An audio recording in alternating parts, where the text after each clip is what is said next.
Welcome back, everybody, to another episode of the RacePlazaMedia podcast and Happy New Year. the first one of the year. Happy New Year, everybody. And this is The Dynamic. Yes. My name is Milan. I'm Pia. And today, we don't actually have a lot to talk about. Let's be real. It is just barely the new year. Today is the 4th. Yes. So the new year's just starting. There's Yeah. very little racing happening so far.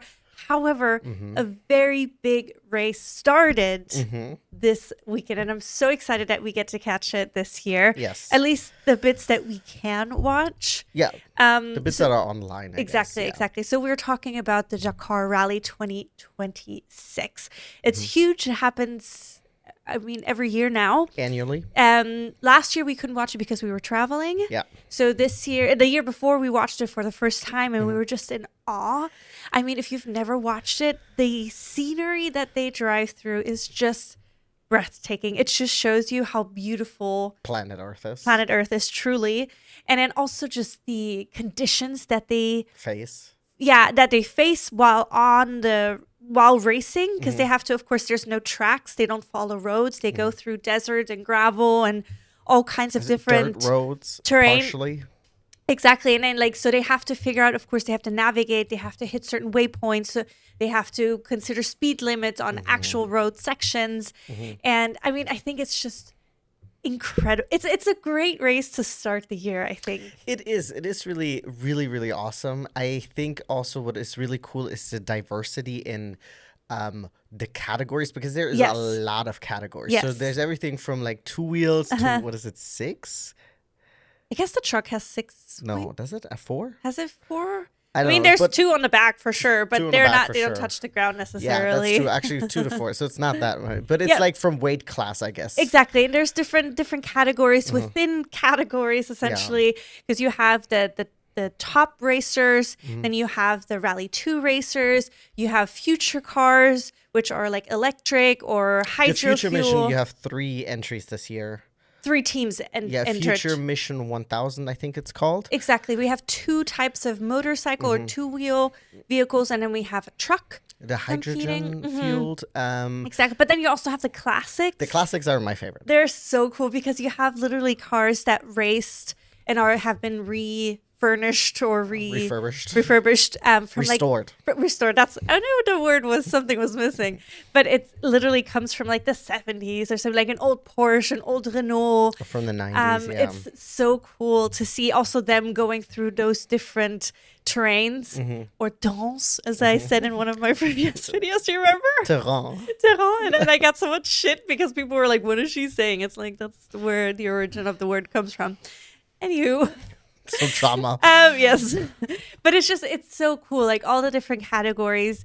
I'm always impressed by the 2-wheel racers going through it. Yeah, you're navigating and you're navigating the bike on really difficult terrain.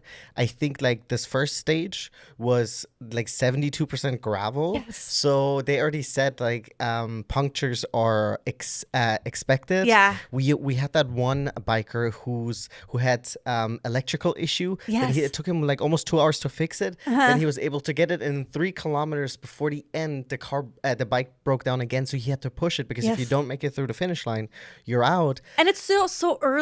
It's at stage 1 Dakar. out of 12. Yeah, Yeah, out of 12. I think so. Yeah. And it's just it's so impressive, of course, that he did it, because it's also they had the prologue race, which is very short, but then they had stage 1, which was 518 kilometers, and it's so the last 3 kilometers you have to push the bike through a desert, through partially soft sand, which makes it even heavier. And it's not like he has like water reserves with him, right? No, I'm sure there's you have like the stops on the way, Yes, right? yeah. And usually you don't see that in the broadcast. For anyone actually listening to this or watching this, if you want to watch it, so we usually watch it on Motorsports NBC, the YouTube channel. They do actually really good coverage, I would say. Yeah. They usually have like 2 videos per stage, I think. They have like a regular highlight and an extended version. And then, however, also the Dakar YouTube channel, it looks like they're releasing almost hour-long videos per stage, but it seems like they have a little bit less commentary. Yes.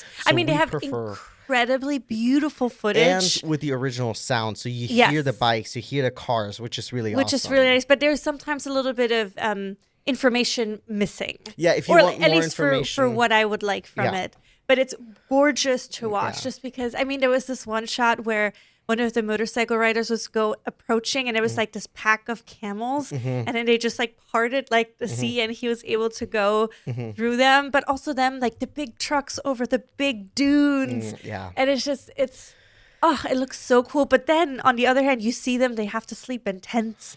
Like, it's not a luxurious glamorous. experience, not at It's all. definitely an adventure. Yes, and it's physically taxing. Yeah. It's mentally taxing. Yeah. I mean, it starts on the 3rd with the prologue. It goes all the way through the 17th. There's on the 10th, there's a rest day. Yeah. And then there's different types of stages, different lengths, and it's early. So even the guy who had to push it for 2 hours and had to stop for electrical, like, yes, he's hours behind now. Yeah.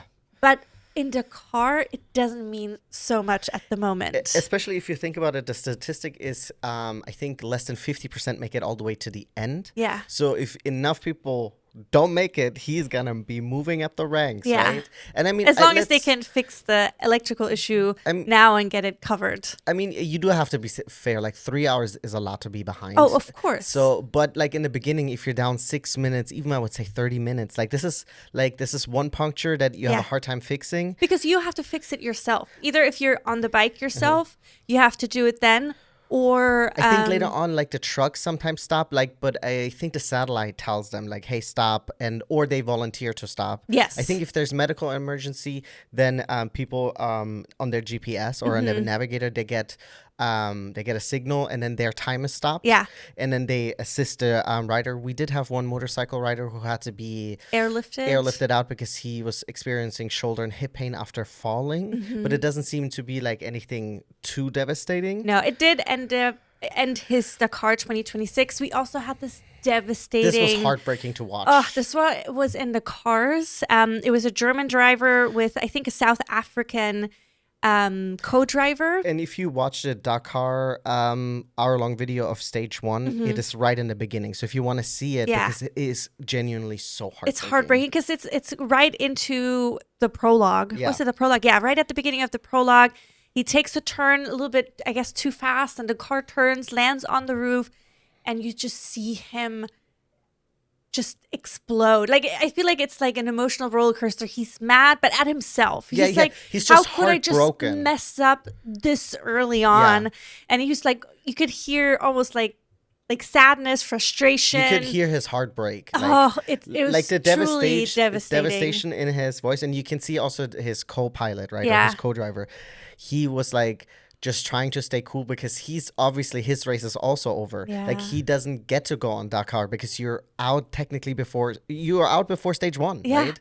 So it is absolutely heartbreaking then to have to go home and be like, and everyone was gonna ask. Yeah. And it's like, yeah, dude, I couldn't even make it. And I hope that he's able to come back next year. Yeah. Because I know that Dakar is definitely something that if you have the money, I mean, this is with racing in general, but Yeah. it seems to be like a lot of people who are able to like make this like a once in a lifetime. Like you could save up Yeah. for it. Wasn't there also this Irish driver? I think it was a rider, two-wheel rider, a couple years ago. I think it was either around the time when we watched it or it happened prior to it, where he had self-funded it also, and then maybe people from his town Yeah, helped him. supported Yes, him, yes, right? yes. I remember that because it is, yeah, it's. I don't know if I would call it accessible. No, No. I mean, you have to be, I think, at least solid middle class to be able to save up for it. Yeah, because it is expensive. Because it's a long race.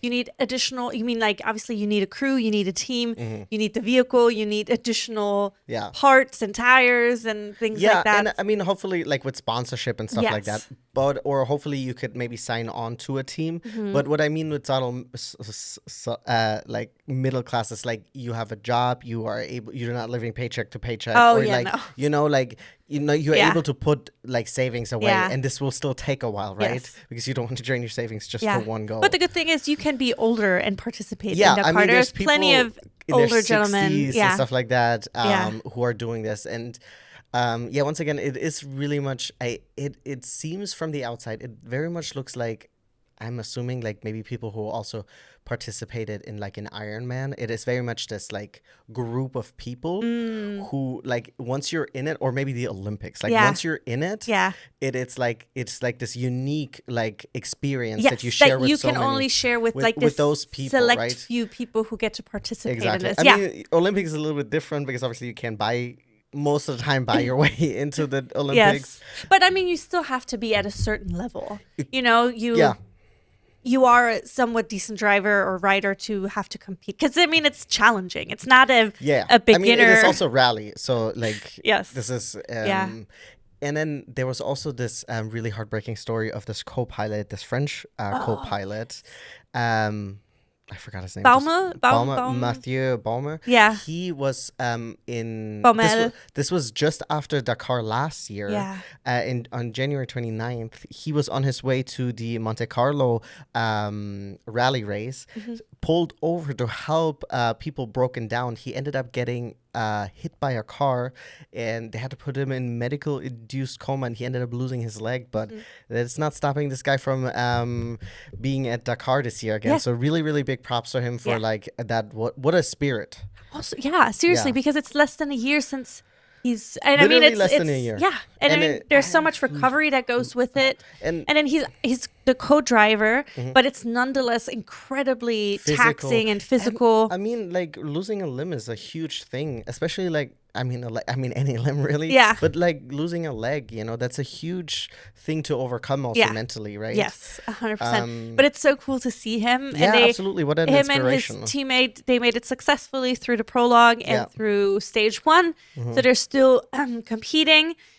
It's also cool to see, because we watched it once 2 years ago, to see recognize some of the So faces. familiar faces, yeah. So that's really cool. Of course, we have Carlos Sainz's dad, Senior. Carlos Sainz Senior. So Carlos Sainz, Ferrari Junior. or not Ferrari, Williams Formula One driver. He's competing in Dakar. I mean, he's a Dakar legend. Yeah. He's literally won it multiple times. 4 times, I think. He won it on 2024 when we had seen it. Yeah. Yeah, both Carloses were there at the finish line. He actually ended up never winning a stage that year. Yes. But he was just Mr. Consistent. Consistent, yes, exactly. So That's how you win championships. really nice to see him. I mean, there's a lot of different legends in different categories. Yeah. I'm also We excited. have Nassar Al-Attiyah, right? He's back this year again. Yeah, and then we have Brabeck, I Who think. used to be teammates with the guy with Mathieu Balmore. Oh, yes, yeah, exactly. That's not his last name. Baume. Baume. Yeah. Baume. I said Yes. it with so much confidence, but it was definitely not his name. Yeah, but I mean, there's like several people that we recognize, which is really fun also, just so we have like a starting point to continue watching the rally now. The guy from Botswana, right? Did you mention him? No, We I haven't remember mentioned him yet. So we had an American, Ricky Brabeck, who won the year that we had watched it too, which was really exciting. Remember Sarah Price, who raced in a different category? Exactly. She's in like the stock Challenger, I think, category. had a little bit of is. technical difficulties after coming first in the Prologue. in the prologue, and then having technical difficulties that put them back also an hour and a half or more. Yeah, but I mean, it's so early. You never know. Yeah, exactly. Yeah. Ross Branch was the gentleman from Botswana. Yeah, who got 6 minutes worth of speeding penalties, which sounds insane, but you are on official roads partially, and you have to adhere to speed limit. Yes, and I mean, they know it. It's not news. It's It's not not a news. new thing. Also, And I do think this was also, so he had mentioned that he kind of got lost twice. Yes. So I'm assuming he was probably trying to make up time. Yeah. Because I don't know, the calculation is like, oh, I lost 10 minutes, but if I speed, the penalty might not be as much. I don't know what the calculation is for that. But I think just that is the goal at some point, to go to Dakar and participate in some way or another. Yeah. I think you and me would probably participate in different categories, because I like the classics and I love the trucks. fair, yeah. I just, I like the European truck racing. No, and I championships. get it. I get visually the trucks are insane. They're just so fun. And then, or It's- like a old school Porsche. Porsche. Porsche. Sorry. Ew. Disgusting.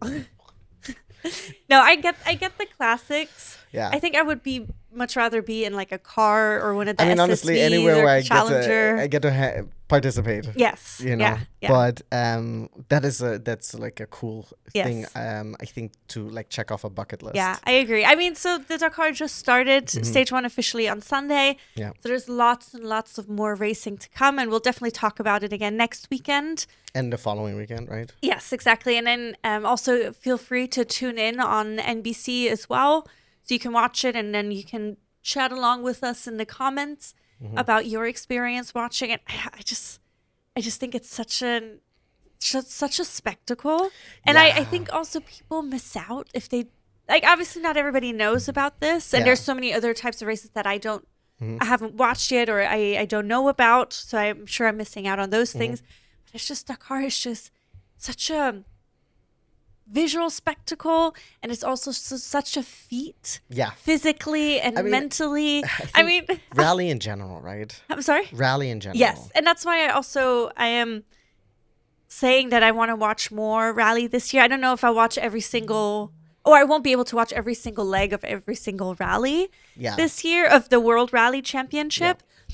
But I will make an effort to watch more of it, just because I think it's so bonkers. Yeah. And so especially starting out with the Monte Carlo, is that the first one, which is like already insane? It's like at night. Yeah. These thin roads. There's no light. Cliff right there. Yeah. And we'll send it, right? Come on, dude. If you don't know what we're talking about, just look up on YouTube Monte Carlo night rally racing, and you get the driver's view, and it is insane. It's absolutely bonkers. And it's also on my bucket list to eventually attend just a rally race. Yeah, or sit in a rally car where someone's racing. Well, I mean, that would be like a whole other level of bucket list.